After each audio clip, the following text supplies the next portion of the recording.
It's a great pleasure to welcome you at this meeting. I really regret that I cannot be there myself. I would have loved to join you because I think the challenges ahead of you are really among the most important ones we have in agricultural science. If I think about it, I believe that crop production is one of the most successful endeavors that we have undertaken as mankind. As you know, it's the oldest part of agriculture, and it's the one which has really witnessed such an enormous change and such stunning progress, especially in the last few decades. We've moved in all directions in a positive way. Higher yields, better quality, a reduction of the use of all kinds of chemicals. And so you would think on the one hand, all is well. Of course, you and I know that that is not the case, that there are lots of challenges and problems that still remain to be solved. And we all share them, I believe. The issues, of course, of climate change, of mitigation and adaptation are one, but also, of course, issues of soil quality, issues of better nutritional quality, affordability, and lest we forget, of course, a very large proportion of the world where yields are very far away from the optimum that could be reached, and where also, of course, the use of labor and other implements in agriculture are still far from what they could be.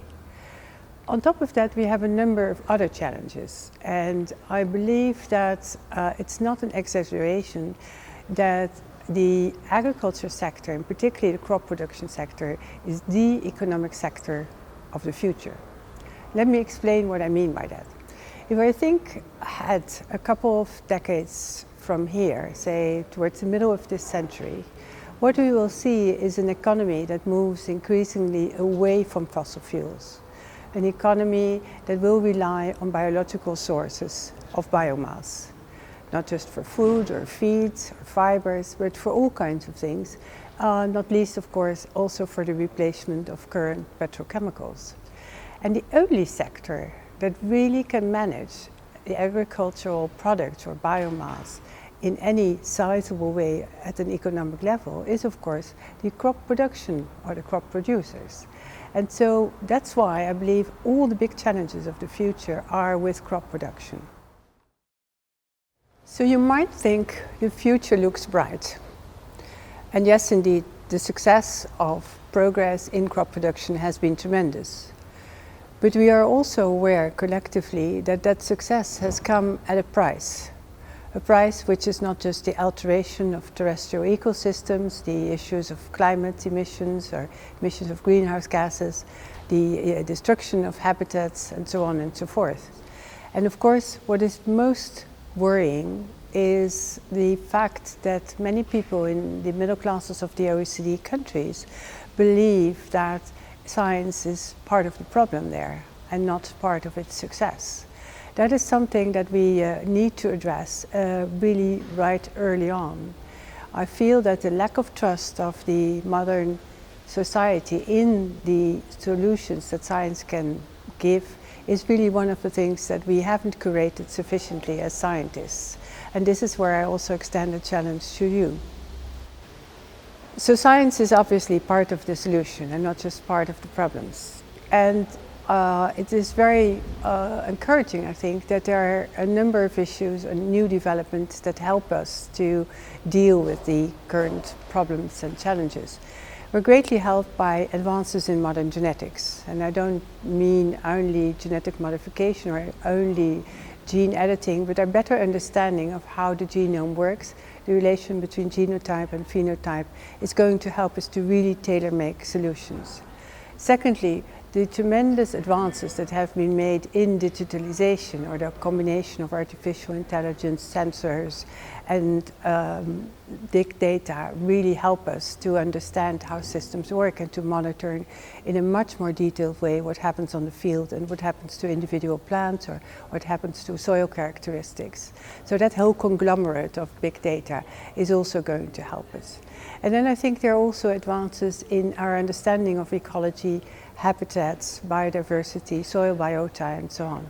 That really is an area that we are still exploring, but it helps us to understand the interactions between what happens on the field and what happens in the immediate environment of the crop we are looking at. Then last but not least, of course, the more we know about how humans digest food and actually how they consume food also as economic beings, helps us to tailor-make the kinds of foods that will really be healthy and acceptable and affordable. Work, for example, on gut biome and the digestion of fibers, the role of proteins, all help us very much. So on the scientific front, there is a lot of work that can help to design the systems of the future. So what do the crop systems of the future look like? Well, the first rule of the thumb, of course, is that they will be very much tuned to the environment in which they find themselves. No blueprint approach, but something that's really location specific. Remember, the old definition of agriculture was always the art of the location specific. So crop systems are very varied, but they have a number of things in common. And probably the greatest challenge for all of us is to try to get an optimal yield of photosynthesis. Photosynthesis I consider, and some of you know this, as the holy grail of our field. And getting that optimized in a way that really allows us to capture most of the only truly sustainable resource, sunlight, is going to be our greatest challenge. Now I think the other trend will be not just optimization of photosynthesis, but really also optimization of the diversity and complexity of crop systems. We have for long, of course, had the implicit or explicit paradigm that crop uniformity and landscape uniformity would be the most easy to handle.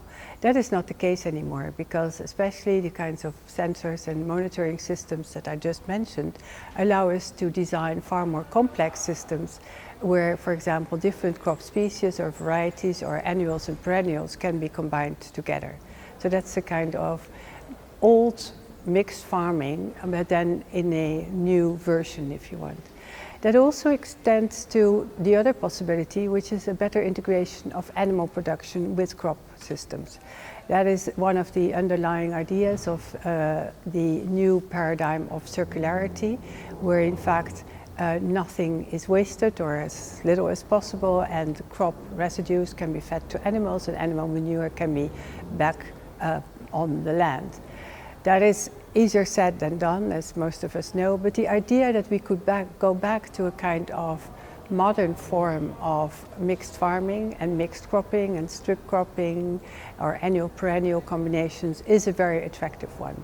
Combine that with the possibility of also having niches or areas for habitat protection for natural predators, and we suddenly look at a system that's far more diverse, far more attractive in terms of landscape, and really a different scale of intervention from what we are used to. Of course, the application of that, particularly the fine-tuning of the use of chemicals, whether it's crop protection chemicals or fertilizer, is still a long way off.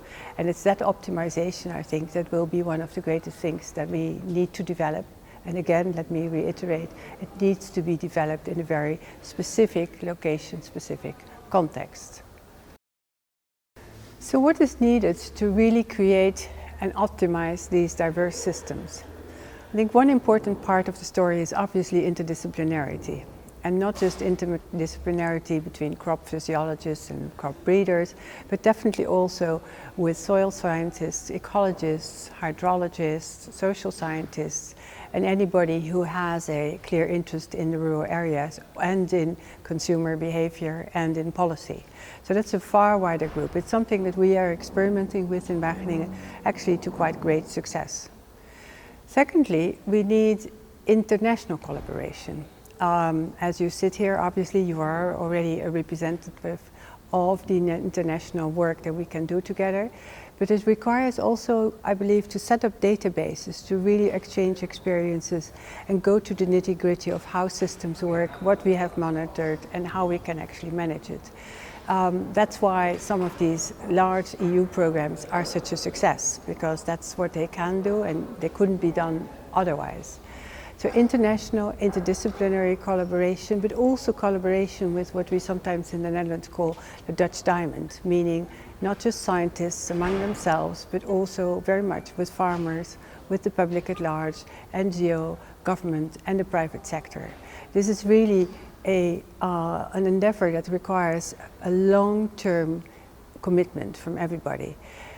Designing the crop systems of the future is probably one of the most challenging things we need to do, because it's the basis of a future economy, it's the basis of our food, of well-being, and in the end also of stability in a political and human sense. Thank you very much.